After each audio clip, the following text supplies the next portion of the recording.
My name is Clarissa Monroe, 35 years old. From the outside, I suppose my life might look smaller than others expected of me. A modest two-bedroom house, an 8-year-old daughter I'm raising alone, and a job that pays the bills without much glory. But inside these walls, I've built something I once thought impossible: peace. Stability.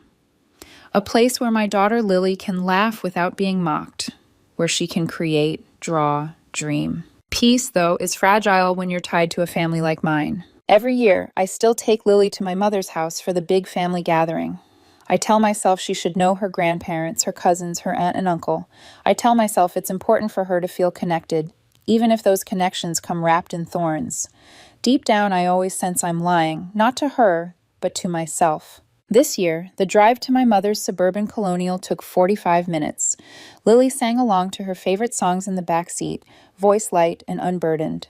She had insisted on wearing her new pink dress and sat proudly on her booster seat as I carefully braided her golden hair the night before.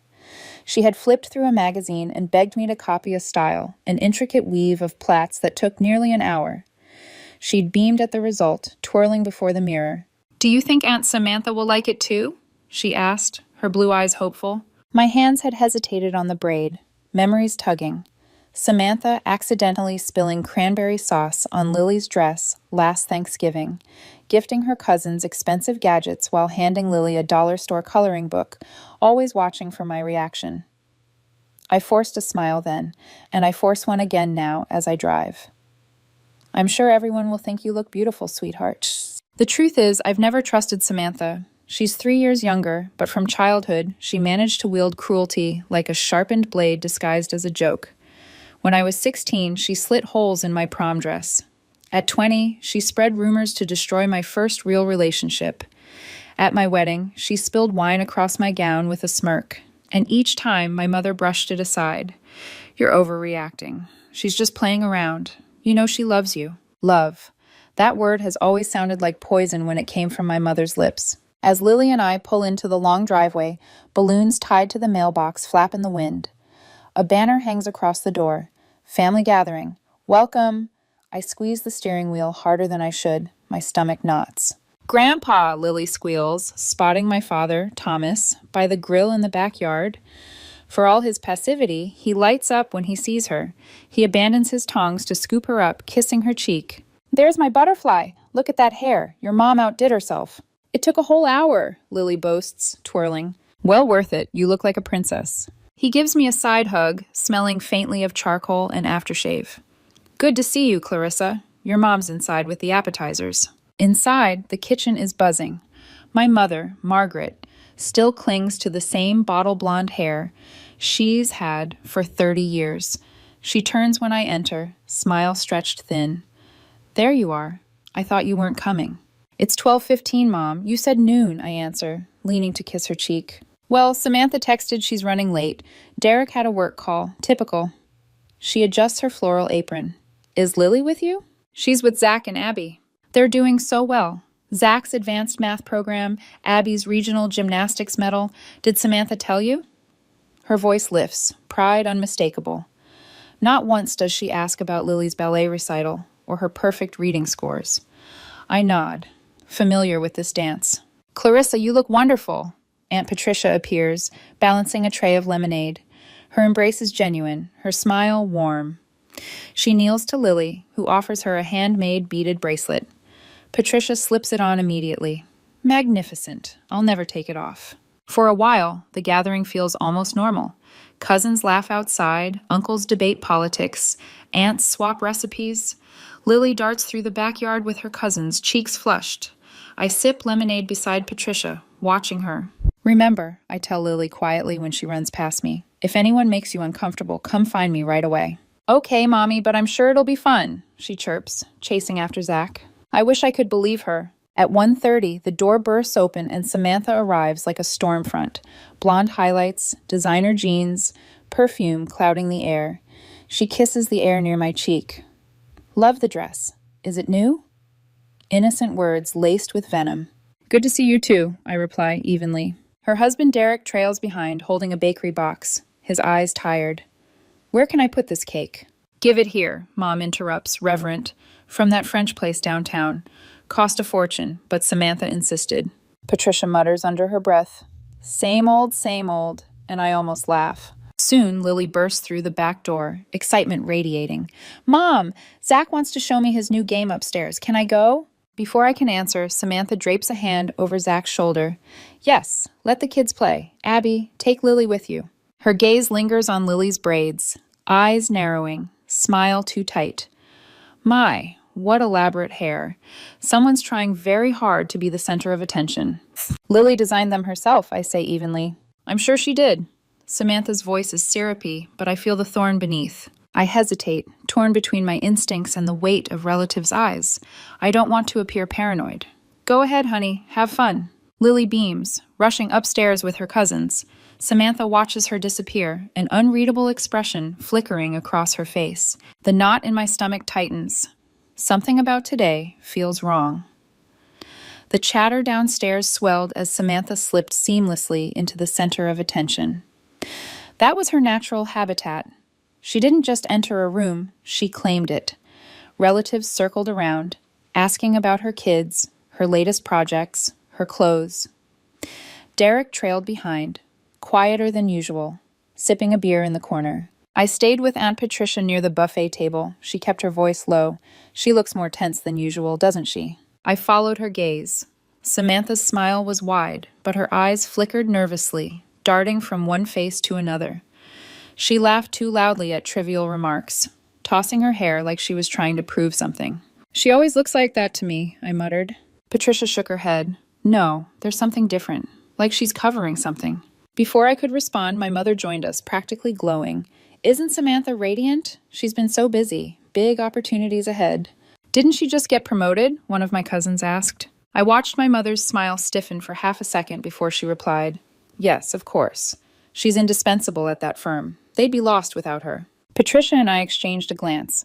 I could practically hear the unspoken words. She's lying. I turned back to my drink, fighting the old familiar ache in my chest. It didn't matter how much Lily excelled in school, how much I held things together alone. Samantha was always the star. A burst of laughter from the staircase drew my attention. Samantha had gathered a small cluster of relatives there, showing something on her phone. They leaned in, giggling, whispering. I caught a word, clippers. But then her voice dropped when she noticed me looking. Unease prickled across my skin. Clippers? Trying to shake it off, I wandered outside to check on Lily. The backyard buzzed with kids playing tag, water guns splattering across flower beds. But Lily wasn't among them. She went upstairs with Zach and Abby, Thomas told me when I asked. He was flipping burgers, focused on the grill. Don't worry, they'll keep her entertained. I forced a smile, but my chest tightened. Entertained. That was Samantha's word too, whenever she crossed the line. Back inside, I noticed Derek leaning against the living room wall, staring out the window. His face was pale, almost guilty. When our eyes met, he quickly looked away, sipping his beer. Derek, I said, approaching. Everything okay? He jumped slightly, then forced a smile. Yeah, just tired. Long week. You sure? His hesitation was barely perceptible. Yeah, Samantha. She's just stressed. Don't mind her. Then he drifted off before I could ask more. Patricia intercepted me with a tray of dessert plates. Help me with these, will you? Distract yourself. I tried, but my mind wasn't on the dessert. It was on the quiet upstairs. Usually at these gatherings, the second floor thundered with kids, footsteps pounding, shouts, giggles, the occasional slammed door. Now there was almost nothing, just the faint hum of a video game. Clarissa, Patricia whispered as we set plates on the table. Did Samantha show you what she bought yesterday? Electric hair clippers. She told me she wanted to save money by cutting Derek's hair at home. My head snapped toward her. Hair clippers? Patricia nodded, frowning. Strange, considering she spends $200 on cakes without blinking. Never known her to be frugal. My stomach dropped. I remembered seeing something metallic sticking out of Samantha's oversized purse when she was rummaging for her phone earlier. I hadn't thought twice about it. Suddenly, Lily's braids flashed in my mind. The careful plaits, the pride in her eyes. Clarissa, you okay? You've gone pale, Patricia murmured. I'm fine, I lied automatically, but my pulse was racing. I just realized Lily's been upstairs a while. I'll go check. Good idea, Patricia said, her eyes sharp. Something about Samantha today feels off. As I moved toward the stairs, my cousin Rachel intercepted me. "Have you heard about Samantha's job?" she asked in a hushed voice. I blinked. "What job?" Rachel looked surprised. "You didn't know? She got fired last month. Misusing company funds or something. Mom told us not to bring it up." For a moment, the room spun. Fired. Misusing funds. That explained Derek's strained demeanor. Samantha had been bragging on social media just weeks ago about a big promotion. Lies. Always lies. I glanced toward my mother, who was laughing too brightly with an uncle, covering, as always. My phone buzzed with a flood of notifications, but I ignored them. A new urgency pounded in my veins. I had to find Lily. I slipped toward the stairs. At the bottom step, Derek stood again, half hidden in shadow. He avoided my eyes. I swallowed hard and climbed past him. Upstairs, the hallway stretched quiet and unnervingly still. Only Zach's room emitted the glow of a TV and the rapid clicks of controllers. I peeked in, kids crowded around a video game, but no Lily. My voice cracked. "Where's Lily?" Zach barely looked up. "I don't know, maybe with Abby." The answer felt rehearsed. My heart hammered. I checked the guest bedroom. Empty. My old room, now an office. Nothing. And then I heard it. Faint sobbing. Muffled behind a closed bathroom door. "Lily?" My knuckles rapped gently. "Sweetheart, are you in there?" The sobbing stilled. A broken voice whimpered, "Go away." My heart seized. "It's Mommy. Open the door, baby." "No!" Her panic cut through me. "I don't want you to see." Terror flooded my chest. "Lily, open this door right now, or I'll have Grandpa get the key." A voice behind me interrupted, calm, syrupy, and chilling. "What seems to be the problem?" I spun. Samantha leaned against the wall, phone in hand, smiling like a cat with a trapped bird. Samantha's smirk didn't falter as she leaned against the wall, her phone glinting in the hallway light. "Kids are dramatic, Clarissa," she drawled. "You know how they are. Cry over nothing." My chest tightened. "She's not crying over nothing. What did you do?" Samantha shrugged, tapping her phone as if bored. "You really think so little of me?" I stared at her, years of memories colliding, every accident, every cruel trick brushed off as a joke. "Yes," I said finally, my voice low. "I do." Her smile sharpened, but before she could respond, a door creaked open. Abby stepped hesitantly from Zach's room, eyes wide. She looked like she wanted to speak, but Samantha's gaze snapped to her like a whip. "Go downstairs, Abby. Tell Grandma we'll be down shortly." "But Aunt Clarissa—" "Now," Samantha ordered, her voice laced with threat. Abby's eyes filled with guilt as she scurried away. I turned back to the bathroom door. "Lily, I'm coming in right now." A pause, then a faint click, the lock turning. I pushed the door open and froze. My daughter stood trembling in the middle of the tiled floor. Her beautiful braids, her pride, her joy, were gone. Instead, her head was shaved unevenly, patches of stubble clinging desperately where the clippers had missed. Blonde strands lay scattered like casualties across the floor. Lily's eyes, red and swollen, met mine. "Mommy," she whispered, then collapsed into sobs. I dropped to my knees, pulling her into my arms. "Oh my God. Lily, what happened? Who did this to you?" Behind me, laughter bubbled. Samantha lifted her phone, recording. "Don't be so dramatic. It's just hair. It'll grow back." I turned slowly, fury igniting in every nerve. "You did this." "She needed a reality check," Samantha said flatly. "Everyone fawns over her precious golden locks. I thought it'd be good for her to learn the world doesn't revolve around her reflection." "You filmed it?" My voice cracked, disbelief tangling with rage. Samantha smirked, angling the screen toward me. The video played. Lily squirming, crying, begging as Zach and Abby held her arms while Samantha ran the buzzing clippers across her scalp, laughing. "Say goodbye to your princess hair," Samantha's voice jeered from the recording. My stomach lurched. I held Lily tighter, her body trembling violently against me. You monster." Footsteps thundered in the hallway. Relatives crowded behind me, gasping. My father appeared, his face blanching. "Good Lord. Samantha, what have you done?" "It's a joke, Dad," Samantha scoffed. "Everyone's so sensitive." But the hallway wasn't filled with laughter. Shock, disgust, and, unsettlingly, some stifled smiles, like this was amusing. My mother pushed through the crowd, her voice sharp. "What's going on? Dinner is ready." Her eyes fell on Lily. For a moment, genuine surprise flickered. Then her expression hardened. "Oh, for heaven's sake, it's just hair. It'll grow back." My breath caught. "Just hair? They held her down against her will." "She'll survive." Margaret said coldly. Stop overreacting, Clarissa. My father's jaw tightened. Margaret.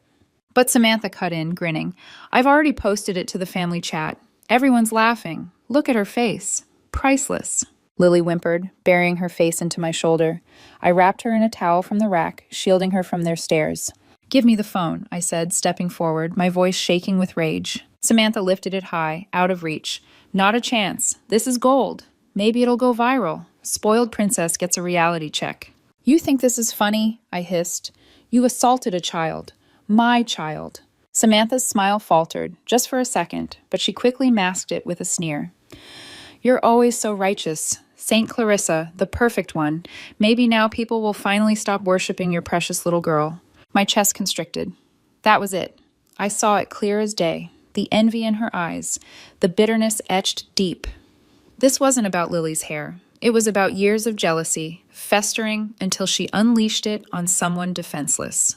You're pathetic, I whispered. Samantha lunged forward, thrusting the phone inches from my face, the video looping again. Lily screaming. Abby whispering, maybe we should stop. Samantha laughing louder. My stomach turned. Delete it, I said. Make me, she taunted. The hallway buzzed with whispers, cousins exchanging uneasy glances. Uncle Bill muttered, this is too far. But no one moved. No one stepped in. Except Aunt Patricia. She shoved past the others, her face pale. Oh my God, Lily! Her hand hovered over my daughter's trembling back. You poor, sweet child. Samantha rolled her eyes. It's hair. Everyone needs to calm down. The words echoed like poison. My rage boiled over, burning through every ounce of restraint. I handed Lily carefully into Patricia's arms, then turned back to Samantha. And I slapped her. The crack echoed down the hallway. Samantha's phone flew from her hand, clattering to the floor. She stumbled back, stunned, her hand flying to her cheek. The silence was deafening. You crazy bitch, she gasped, eyes wide. I stooped, snatched her phone, thumbed through, and deleted the video. Then I tossed it back at her. You can't delete it, she sneered quickly, recovering. Already saved to the cloud. Then enjoy explaining to the police how you uploaded evidence of yourself assaulting a minor, I snapped. My mother rushed to Samantha, clutching her arm like she was the victim. How dare you strike your sister in my house?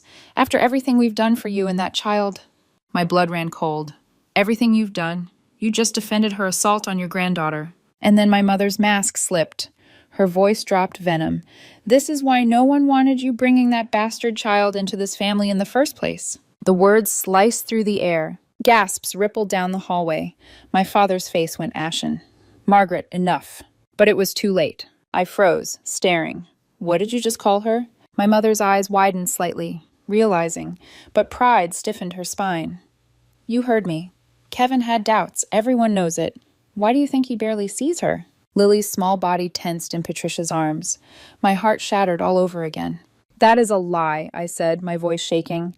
Kevin never questioned Lily's paternity. He left because our marriage ended, not because of her. Samantha looked uncomfortable now. Even she hadn't expected this. Mom... But Margaret pressed on. We accepted her anyway, despite the embarrassment.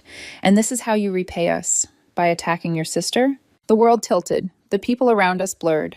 The only thing sharp and clear was my daughter's face, streaked with tears. Something inside me hardened, stealing in a way it never had before. I turned on my heel, my decision made. Patricia, take Lily outside. I'm getting our things. Patricia nodded firmly, guiding Lily toward the stairs. Where do you think you're going? Samantha called after me. Dinner's ready. I didn't look back. We're leaving. I carried Lily's overnight bag down the stairs, each step heavy with fury. Behind me, Samantha's voice dripped mockery. Always running away, Clarissa. Just like old times. You can't handle the truth. Truth! The word curdled in my ears. At the bottom of the stairs, I stopped. My mother stood blocking the front door, arms folded, her face tight with rage. You're not leaving, she declared. This is family business, and we will resolve it at this table like civilized people. I stared at her in disbelief. Civilized? You let your daughter assault a child and call it a joke. You insulted your granddaughter and smeared her parentage. And you want me to sit down and eat casserole? Her chin lifted. Yes, because that's what families do. We forgive, we move on. No, Mom, I said, my voice rising. What you do is enable. You excuse Samantha's cruelty again and again. But this time, she didn't ruin a dress or spill a drink. She violated a child. My child. Gasps circled the room. Some relatives whispered, shifting uneasily, while others stared at their plates as if silence could shield them. Aunt Patricia emerged from the hallway with Lily clinging to her side, a towel draped over her head.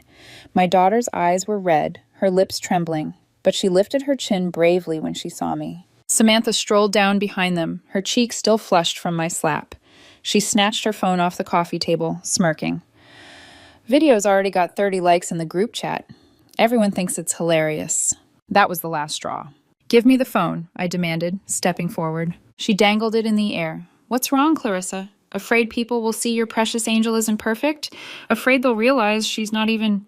I lunged. This time, she stumbled back, caught off guard by the sheer force of my rage. The phone clattered to the floor again. Uncle Bill bent quickly, picking it up before Samantha could. He studied the screen, his face paling. This isn't a prank. This is abuse. His voice cracked with disgust. She's terrified, Samantha, and you filmed it. A hush fell over the room. Samantha's confidence faltered for the first time. It's just hair. It's assault. I cut in, my voice trembling with conviction. She screamed. She begged. You ignored her. And the rest of you... I swept my gaze over the relatives staring wide-eyed. You stood by while cruelty was paraded as entertainment. Abby burst into tears, rushing to my side. I told her to stop, she sobbed. I told Aunt Samantha Lily was scared, but she said Lily needed to toughen up. My mother snapped, Enough dramatics, Abby. Go wash your face. But it was too late. The truth had cracked the facade. Thomas stepped forward, his voice weary but firm.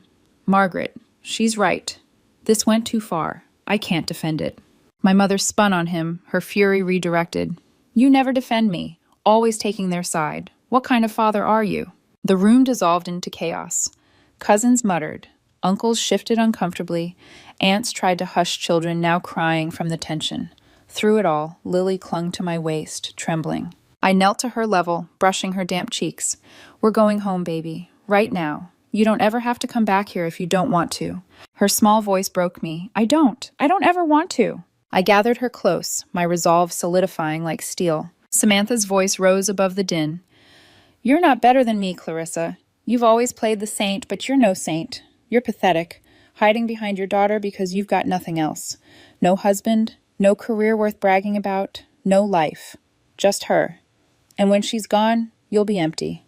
The cruelty in her words cut sharper than knives, but I saw something else too. Desperation. She was unraveling. I straightened slowly, meeting her glare with ice. If protecting my daughter means I'm pathetic, then I'll wear that title proudly. Because unlike you, Samantha, I know what love is. And love doesn't look like cruelty. The silence that followed was suffocating. Even my mother faltered. Then she hissed, If you walk out that door, don't bother coming back. Family loyalty still means something to the rest of us. Family loyalty. The phrase rattled through my chest like a bell, tolling the end of something old and rotten. I turned toward the door, Lily clutching my hand. My voice was steady, louder than I intended. If this is what loyalty looks like, silence, cruelty, and betrayal, then Lily and I are better off without it. I reached for the doorknob. Behind me, Samantha's voice cracked into a shriek. You'll regret this. You'll regret turning on your own blood. I looked back one last time. My father's eyes glistened with shame. Patricia's jaw was set with quiet support, and the rest looked away. I opened the door. The late afternoon air hit my face like freedom. Lily stepped outside first, clutching her towel like a shield. Patricia followed, slipping me my bag. I closed the door firmly behind us, the sound reverberating like the end of a chapter. For the first time in years, I felt clarity. Not peace, not yet, but clarity. This wasn't just the end of a family gathering. It was the end of illusions, of toxic excuses, of enabling. And it was the beginning of something else, something I didn't yet have words for, but could feel rising in my chest. The drive home was a blur of stoplights and silence. Lily sat in the passenger seat, wrapped in the blanket I kept in the trunk, her head hidden beneath it. She refused to look out the window, and I didn't push her.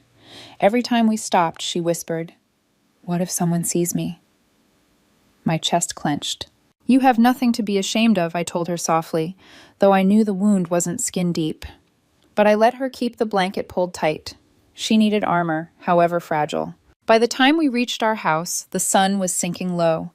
Our little two-bedroom cottage, with its wind chimes on the porch and rose bushes out front, had never looked more like a sanctuary. Lily bolted inside the moment I unlocked the door, racing to the bathroom. I followed, afraid of what she might do. She stood before the mirror, lowering the blanket slowly. The reflection staring back at her, patchy stubble, swollen eyes, made her sob all over again. "I look like an alien," she whispered. I knelt behind her, wrapping my arms around her small shoulders. "You look like my strong, beautiful girl. What happened today doesn't change who you are, not one bit." "Why did Aunt Samantha do this to me?" she asked, her voice shaking. "Why does she hate me? How do you explain envy and cruelty to an 8-year-old? I tried. "She has a lot of anger inside her, Lily. Anger that doesn't belong to you. Sometimes people hurt others because they can't deal with their own pain." Her lower lip trembled. "Grandma called me a bad name. Bastard child." "What does that mean?" The rage I'd been burying flared hot. I wanted to scream, to smash something, but I forced calm into my voice. "It's a mean word. An ugly lie. It doesn't mean anything true about you. Grandma was wrong to say it, and she was cruel for even thinking it." Lily's small hands balled into fists. "Are we still family with them? Do I still have to call them Grandma and Grandpa?" "No." My answer was sharp, decisive. "Family isn't about blood. It's about love, and they showed you today they don't deserve that title." Her eyes widened, searching mine. "So, it can just be us?" "It is us," I said, holding her tightly, "and anyone who truly loves us. That's all the family we need." After settling her in bed with her favorite lavender bubble bath and pajamas, I retreated to the kitchen and made 3 phone calls. The first was to Megan, a lawyer friend from college. When I explained what happened, her reaction was immediate and fierce. "Clarissa, that's assault on a minor. You need to file a police report. Do not let this slide." "I will," I promised. "But Lily needs to feel safe first." The second was to Dr. Bennett, a child psychologist Lily had seen briefly after my divorce. "Bring her in first thing Monday," she urged. "Document everything, photos, written details, her own words if she can express them. This betrayal is traumatic, and it needs immediate support." The third call was the hardest. Kevin, my ex-husband, Lily's father. He lived in Seattle now, work pulling him far away, but he still called Lily weekly. When I told him what happened, his fury crackled through the phone. "I'm booking a flight," he said instantly. "They're never coming near her again, I swear it." When I returned to Lily's room, she was sitting up in bed, twisting the blanket between her fingers. "Can I sleep with you tonight?" "Of course," I whispered. That night, we curled together in my bed. My phone buzzed relentlessly on the nightstand. Messages from my mother, my father, even Samantha.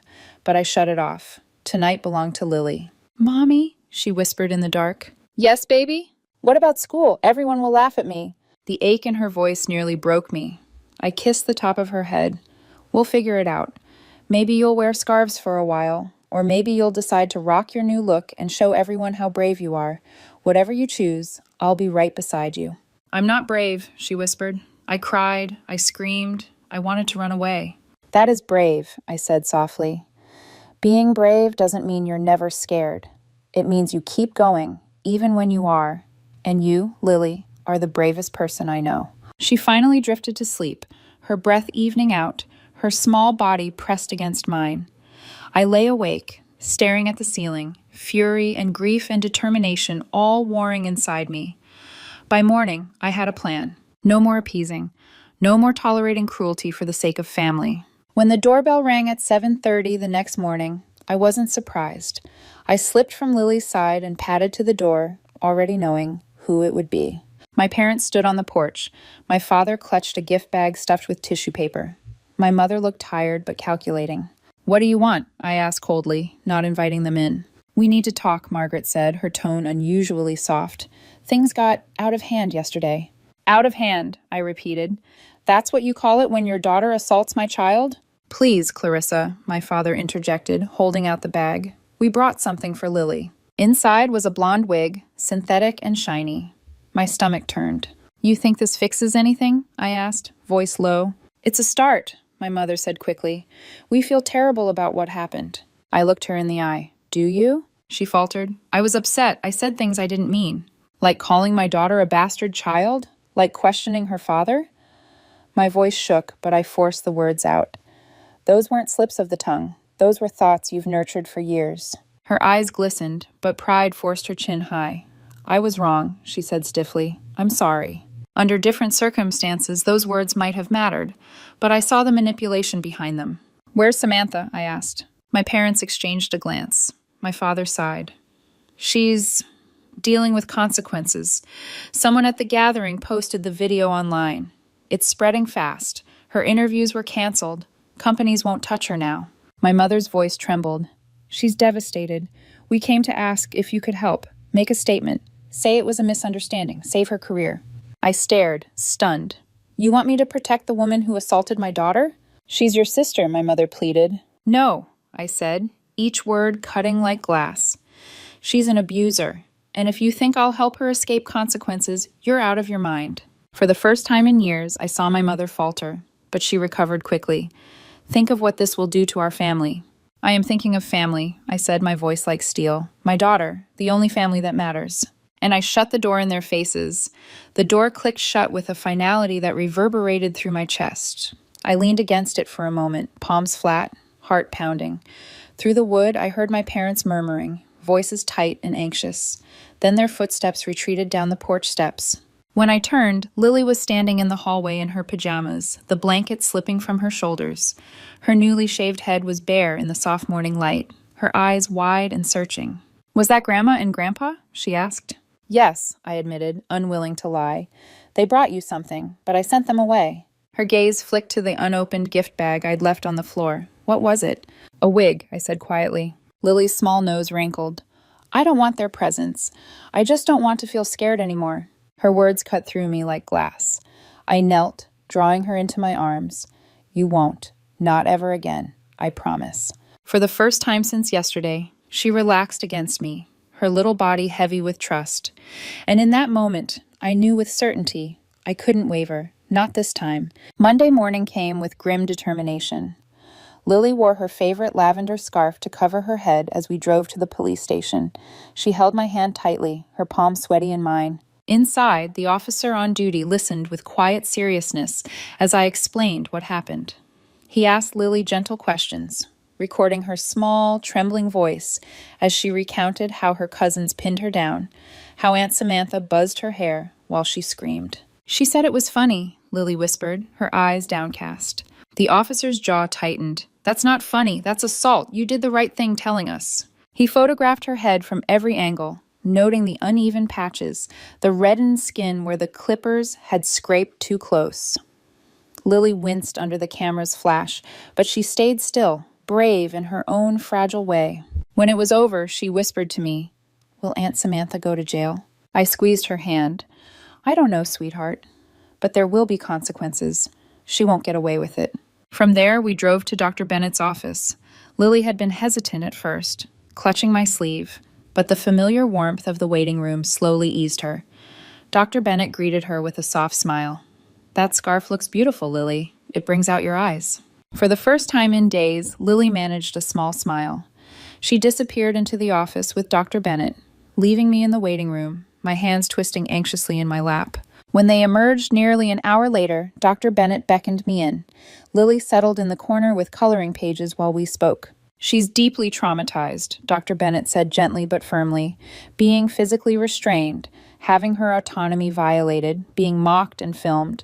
These are profound breaches of trust, especially because they were committed by family. Tears burned my eyes. How do I help her?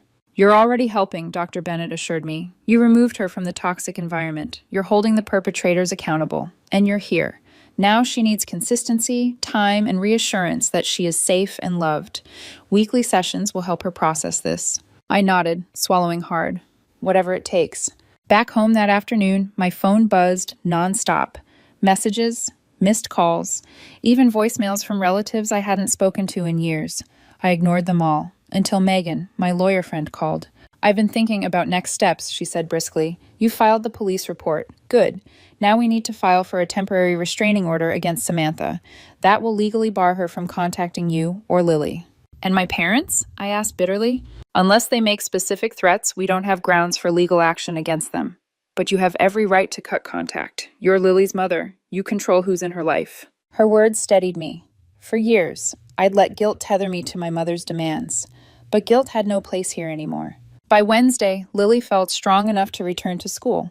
She clutched my hand tighter than usual at drop-off, her scarf tied neatly around her head. Her best friend Zoe was waiting by the door, and my breath caught when I saw her hair. It had been buzzed short, just like Lily's. "Mom said I could," Zoe said proudly, "so you wouldn't feel alone." Lily's eyes filled with tears. She slowly untied her scarf, revealing her stubbled head. "We match," she whispered. The two girls clasped hands, walking into school together. For the first time since the nightmare began, hope flickered in my chest. But the world outside our safe cocoon was merciless. By Thursday, the video Samantha had gleefully posted at the gathering had gone viral. Someone had shared it beyond the family group chat. My phone lit up with links, headlines. "Cruel aunt shaves child's hair for a prank." Hashtags trended. Strangers across the internet condemned Samantha, dubbing her the haircut aunt from hell. The attention felt like both vindication and violation. Thousands of people saw Lily's pain, her terror immortalized on screen. I wanted justice, but not like this. I called Megan again. "Can we get it taken down?" She sighed. "We can send takedown notices to platforms, but once something's online, it spreads. It may never fully disappear." The thought made me sick. That evening, my phone rang again. Derek's voice, weary and heavy. "Clarissa, I moved out. I can't be married to her anymore." I sat down hard at the kitchen table. "I'm sorry. I know this must be painful." "Don't be sorry," he said firmly. "I should have stopped her. I knew she bought the clippers. She said they were for me, but I suspected. I stayed quiet, and I'll regret that forever. I gave a statement to the police. I want to do the right thing." His voice cracked with sincerity, and for the first time I felt a sliver of pity for him. A man trapped in Samantha's orbit, too weak to act until the damage was irreversible. On Friday, Aunt Patricia arrived at my doorstep, holding a basket filled with cookies and art supplies. She hugged me tightly.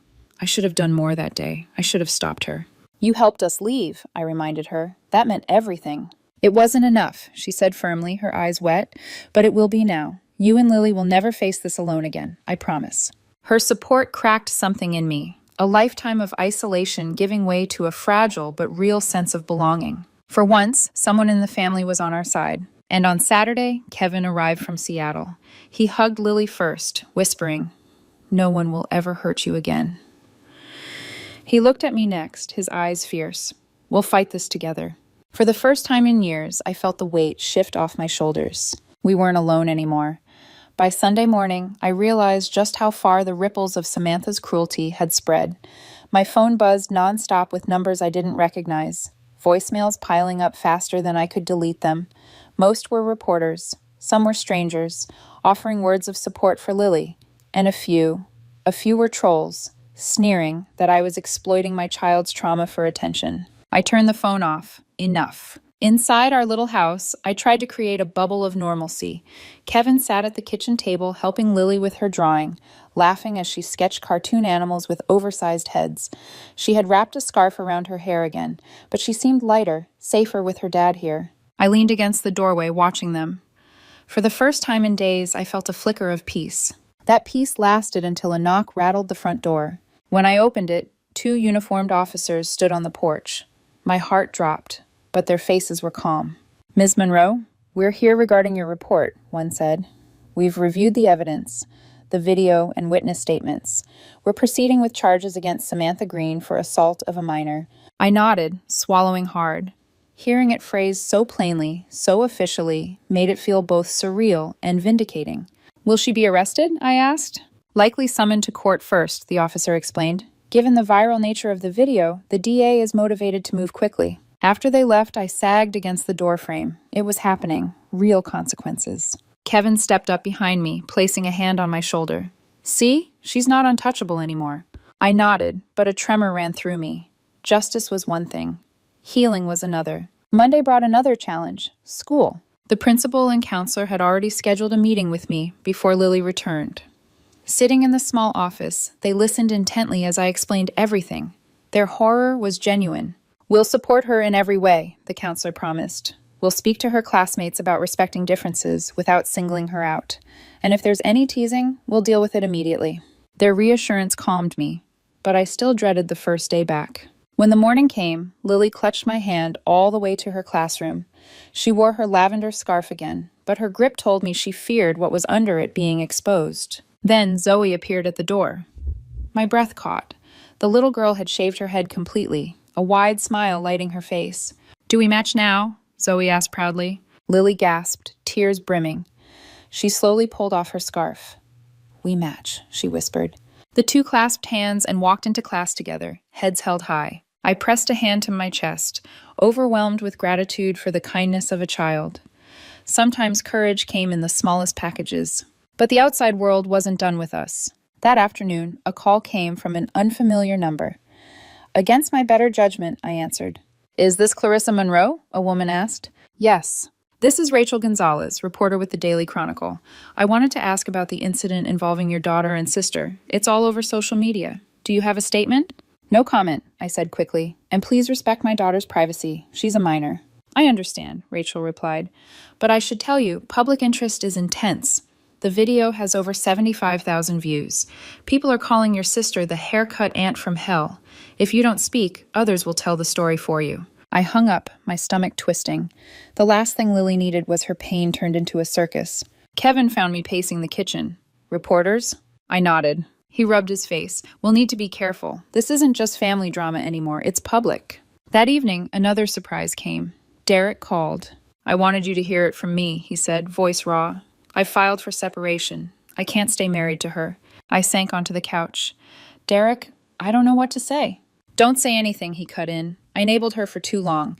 I told myself her cruelty was just jokes, just stress. But when I saw that video go viral, I saw what I'd ignored, and I realized I was just like your parents, covering for her." For the first time, I heard genuine remorse in his voice. "I've already given a full statement to the police," he continued, supporting Lily's account. "Samantha's going to have to face this on her own." I ended the call with the strange mixture of pity and relief. Derek had been weak, but at least he was finally stepping out of her shadow. By Friday, Aunt Patricia appeared again, carrying a basket of Lily's favorite cookies. "I should have stopped her," Patricia murmured as I let her in. "I should have grabbed the clippers from her hand, but I froze, and I hate myself for it." I touched her arm gently. "You helped us leave. That was enough." "It wasn't," Patricia said firmly. Her eyes blazed with conviction. "But it will be now. No more silence. No more peacekeeping. You and Lily are not alone. You'll never be alone again." Tears pricked my eyes. For the first time in decades, I felt like someone in my family had truly chosen me. On Saturday, Kevin and I took Lily to a small salon recommended by Patricia's friend. The stylist, a kind woman named Trina, examined Lily's uneven stubble. "We can even it out into a pixie cut," she suggested gently. "Something stylish. Something that makes this yours again." Lily hesitated. "Will I still look like a girl?" Trina smiled. "The most beautiful girl. Short hair is chic. Lots of women choose it because it shows off their eyes, their smile, their confidence." She showed Lily photos of celebrities with pixie cuts. Lily's hands trembled slightly, but she nodded. "Okay, let's try."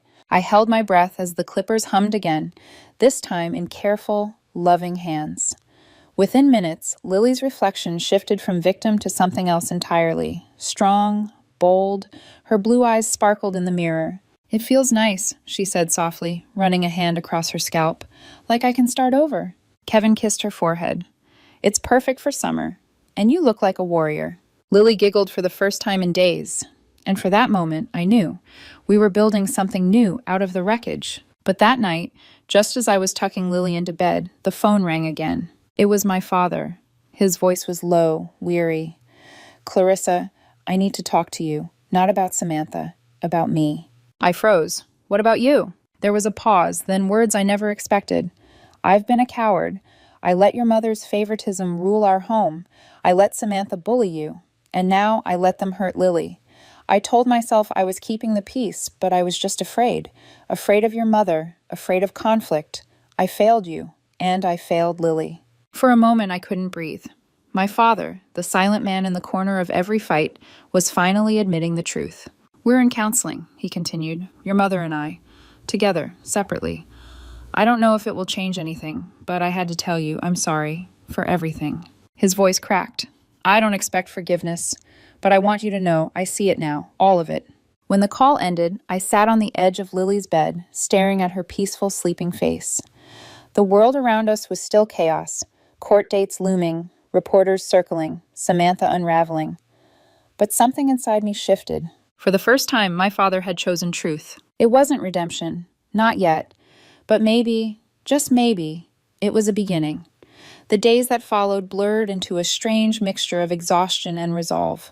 Court filings, therapy sessions, school adjustments.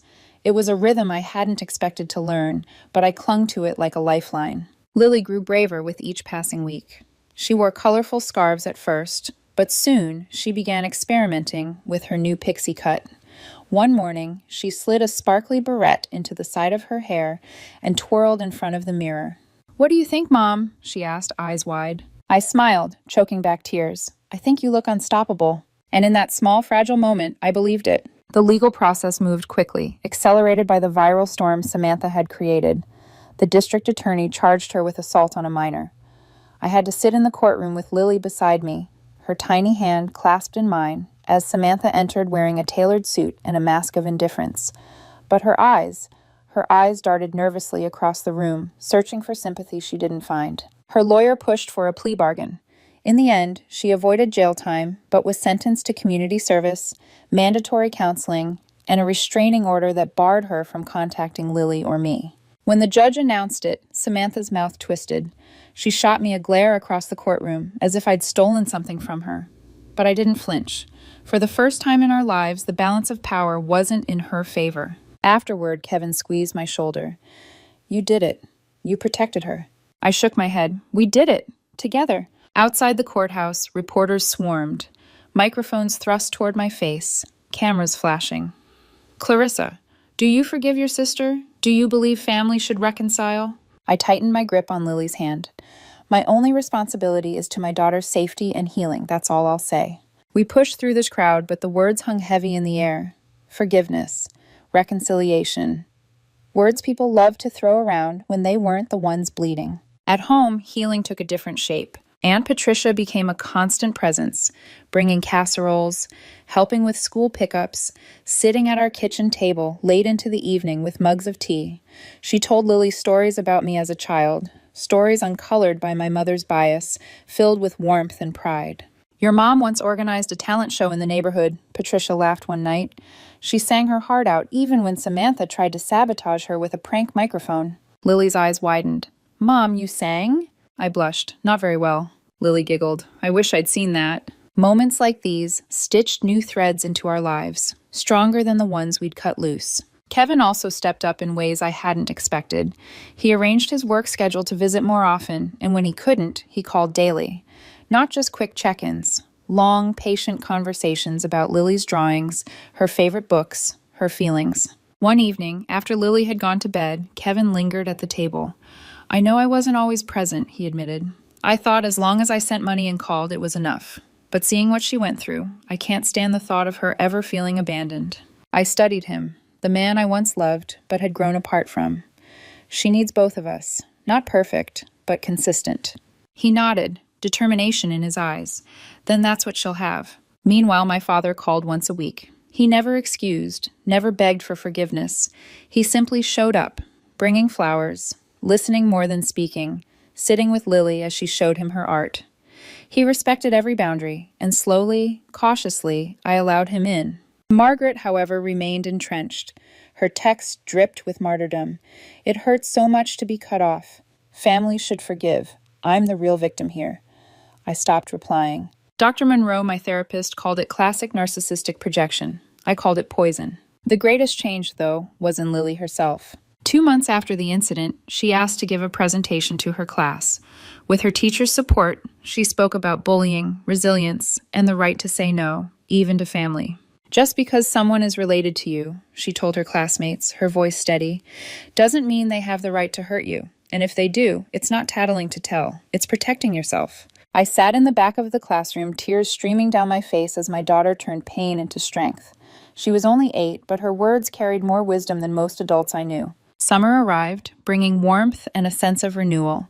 Instead of attending the annual family reunion at my parents' house, Lily and I created new traditions.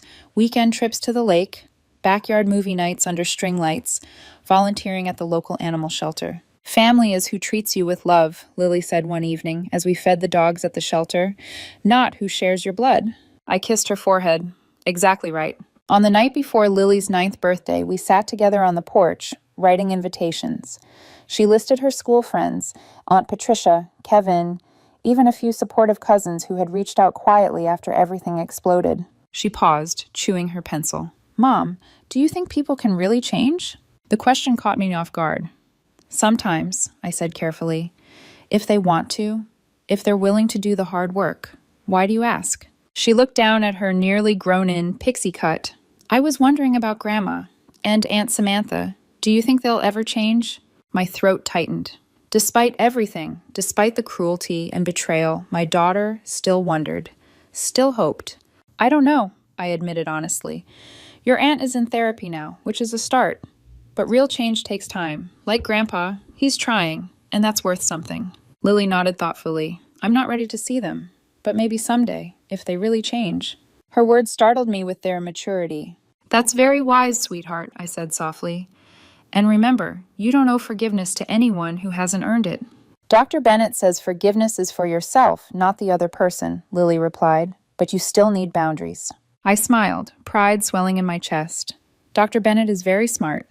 Later that night, after Lily drifted off to sleep, I sat alone on the porch, stars scattering the sky above me. My phone buzzed with a text from my father. Margaret agreed to start individual therapy tomorrow. Real progress. Thinking of you both. I stared at the words, cautious hope, tugging at me. I wasn't holding my breath for miracles. But maybe, just maybe, some healing could grow from the wreckage. The pain wasn't gone. The betrayal still stung, but it no longer defined us. For the first time in years, I felt free. Free to create a family on my own terms, with people who chose love over cruelty. And as the night air wrapped around me, I made a silent vow. Lily and I would never again mistake cruelty for care, no matter how it was disguised. 3 months passed, and the rhythms of our lives slowly steadied. Summer melted into autumn, bringing crisp mornings and the smell of wood smoke drifting through our neighborhood. For the first time in years, I didn't dread the changing seasons. Instead, each one felt like a chance to start over, to build something new from the ashes of what we'd left behind. Lily's hair had grown into a soft, stylish pixie cut by then. She decided to keep it that way, even though it was long enough to braid again if she wanted. I like feeling the breeze on my neck, she said one afternoon as we sat together on the porch swing, and it's easier to brush. Her resilience astounded me. What had once been a mark of cruelty had become a symbol of her strength. She wasn't just surviving, she was transforming. Therapy helped. Each week, Dr. Bennett guided Lily gently through her feelings of betrayal and fear. Sometimes she came home quiet and thoughtful. Other times, she bounded in with new confidence, eager to share a coping tool or exercise. I attended my own sessions with Dr. Monroe. She helped me untangle years of guilt and conditioning, the endless cycle of appeasing my mother, excusing Samantha, staying silent to keep peace. You're grieving, she told me during one session. But nobody died, I argued. You're grieving the family you wished you had, she explained. The mother who should have protected you, the sister who should have stood beside you, the father who should have intervened. It's okay to mourn what you never received, even as you build healthier relationships now. Her words sank deep. It wasn't just Lily who needed healing. I did too. Legally, the consequences played out as expected. Samantha completed her first 100 hours of community service under the unrelenting eye of the local press, her reputation shredded by the viral video she once bragged about. Employers shunned her. Old friends distanced themselves. The restraining order ensured she couldn't come near us. My mother, still trapped in her own pride, drifted further from me. Her messages were predictable. You've destroyed this family. One day you'll regret it. I am the real victim here.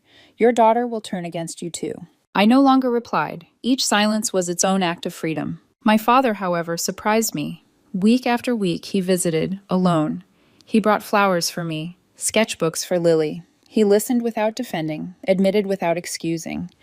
One evening, he confessed, I wasted decades being silent. I won't waste the rest of my life. It wasn't forgiveness yet, but it was a beginning. The most profound change was in Lily herself. At the start of the new school year, she asked her teacher if she could give another talk, this time to the whole school assembly. Nervous but determined, she stood on stage in front of hundreds of children and spoke with a clarity that silenced the room. "Someone in my family hurt me because they thought it was funny," she said, her small voice echoing in the auditorium. But it wasn't funny, it was scary, and it made me feel like I didn't matter. But I do matter, and so do all of you. If anyone, friend, stranger, even family, hurts you or makes you feel small, you don't have to keep it a secret. You can tell, because you deserve to be safe. Teachers wiped their eyes. Students cheered. I sat in the back, my heart breaking and swelling all at once. Out of something so cruel had grown a voice stronger than I ever imagined. Our new traditions blossomed. Instead of family reunions filled with tension, we hosted backyard movie nights with neighbors and friends who had become family in truth. We spent weekends with Aunt Patricia, baking cookies and painting birdhouses. Kevin arranged work trips to coincide with school breaks so he could be here for Lily's milestones. The life we created wasn't perfect, but it was ours. Honest, safe, and filled with people who chose love over blood. Still, questions lingered. One evening, as we sat on the porch watching the first autumn leaves drift down, Lily asked softly, "Do you think Grandma will ever change?" I considered my answer carefully. I don't know. Maybe. But remember, change isn't about words. It's about actions, like how Grandpa is trying, little by little. She nodded, thoughtful. If they really change, maybe one day, but not now. Her wisdom humbled me. And yet, even as we healed, I sometimes caught myself wondering, what if I had stayed? What if I had bowed to my mother's pressure, smoothed things over, called it a misunderstanding? Would Lily's spirit have dimmed under the weight of silence, just as mine once had? The thought chilled me, because that was the path generations of my family had walked, keeping secrets, enabling cruelty, confusing loyalty with submission. But no more. That cycle had shattered the moment I carried Lily out of that house. Months later, on the anniversary of that day, I tucked Lily into bed and lingered by her side. Her short hair glowed in the lamplight, her eyes sleepy but calm. "Mom," she murmured. "Yes, baby? Thank you for leaving." The words caught in my throat. I kissed her forehead. Always. She drifted off, safe in her bed, the sound of the wind chimes outside our window, soft and steady. Sometimes, late at night, I replay everything. The laughter, the cruelty, the slap, the door closing behind me. And I wonder if others carry stories like mine. Stories of families that wound instead of protect, of silence that festers into violence. Maybe you know what it's like to draw a boundary no one else understands. Maybe you've had to choose between loyalty to blood and loyalty to your own soul. If you have, then you already know. Leaving doesn't make you weak. It makes you free. And sometimes freedom is the only way to protect what truly matters.